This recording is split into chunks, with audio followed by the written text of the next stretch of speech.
بنیاد کو، اس کی شاخوں کو پوری دنیا کے اندر پھیلایا گیا، جو آج مدرسوں کی نظر میں، مدرسوں کی طرح مجھے اور آپ کو نظر آتی ہے، مکتبوں کی شکل میں مجھے اور آپ کو نظر آتی ہے، یہ کس کے پودے ہیں؟ یہ سب دارالعلوم کے پودے ہیں جو پوری دنیا کو فیض پہنچا رہے ہیں۔ اور کیوں نہ فیض پہنچاتے، کیوں نہ فیض پہنچاتے؟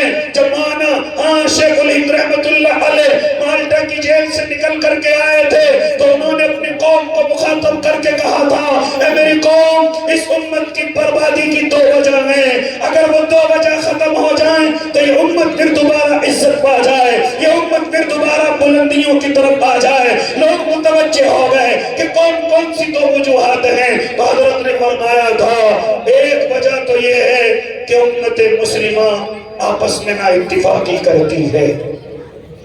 ایک وجہ کیا ہے؟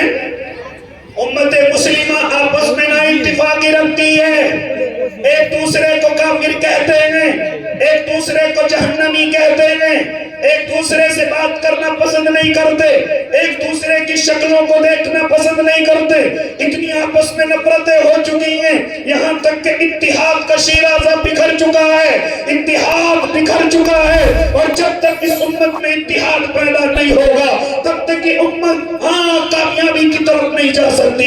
اور لوگوں بتاتے کیوں نہیں کہ ہمارے اندر نا اتفاقی نہیں ہے، کہ ہمارے اندر انتشار نہیں ہے، کہ ہم ایک دوسرے کو کافر نہیں کہتے، کہ ہم ایک دوسرے کو جہنمی نہیں کہتے، کہ ہم ایک دوسرے کو جہنم کا ٹھیکیدار نہیں بناتے، اور ہم آپس میں اتفاق نہیں بلکہ انتشار رکھتے ہیں۔ یہ اس امت کی سب سے بڑی بربادی کی وجہ ہے، یہ اس امت کی سب سے بڑی بربادی کی وجہ ہے۔ پھر دوسرا جملہ ارشاد فرمایا کہ جانتے ہو اس امت کی بربادی کی دوسری وجہ کیا ہے؟ اس نے قرآن کو ترک کر دیا ہے، قرآن کو چھوڑ دیا ہے، قرآن کو پڑھنا پڑھانا اس نے چھوڑ دیا، قرآن کے حافظ بنانا چھوڑ دیا، قرآن پر عمل کرنا چھوڑ دیا، قرآن کی تلاوت کرنا چھوڑ دیا، یہاں تک کہ قرآن سے لگاؤ چھوڑ دیا۔ اس لیے اس امت کو بربادی کی طرف دھکیلا جا رہا ہے کہ جس دن قرآن پر عمل کو چھوڑ دے گی اس دن بربادی کی طرف جائے گی۔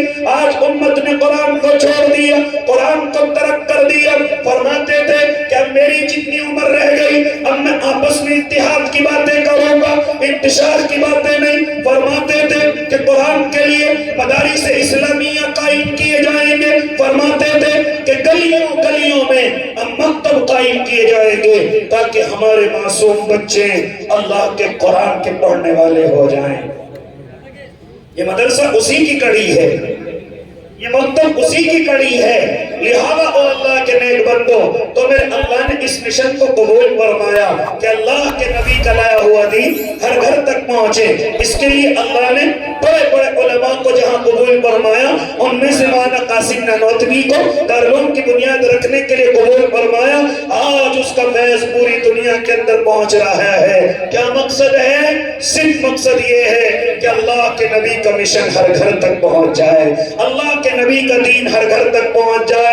ایک اور تحریک آپ کو بتلاتا چلوں جو اللہ نے علماء دیوبند سے لی ہے، جو اللہ نے اپنے علماء سے لی ہے، وہ کون سی تحریک ہے؟ حضرت شیخ الاسلام کے شاگردوں میں اور خاص شاگردوں میں کوئی اور نہیں، ایک بزرگ کا اور نام آتا ہے جس نے اللہ نے انقلاب سا برپا کرایا ہے۔ کون ہے وہ اللہ کا نیک بندہ؟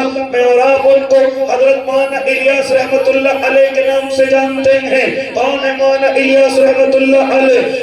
وہی مولانا الیاس رحمت اللہ علیہ جو قاتلے کی سرزمین پر پیدا ہوتے ہیں۔ کون ہے مولانا الیاس رحمت اللہ علیہ جو ایسے وقت میں ہوش سنبھالتے ہیں کہ جس وقت میں لوگ ایمان کو چھوڑ کر کے ارتداد کی طرف جا رہے ہیں، لوگ ایمان کو چھوڑ کر کے غیروں کو پسند کر رہے ہیں، لوگ ایمان کو چھوڑ کر کے غیروں کے جیسا بننا پسند کر رہے تھے، ایسے وقت میں آ کے کھولنے والے کوئی اور نہیں حضرت اقدس حضرت مولانا الیاس رحمت اللہ علیہ ہیں۔ کس کے شاگرد ہیں؟ دارالعلوم کے طالب علم ہیں۔ کس کے شاگرد ہیں؟ شیخ الہند شیخ الاسلام کے شاگرد ہیں۔ اللہ کے بندو کتنا بڑا کام لیا ہے، اور ایک دو مثالیں دیتا چلو، کتنا بڑا کام لیا ہے، کتنی محنت انہوں نے کی ہے، کتنی قربانیاں انہوں نے دی ہیں۔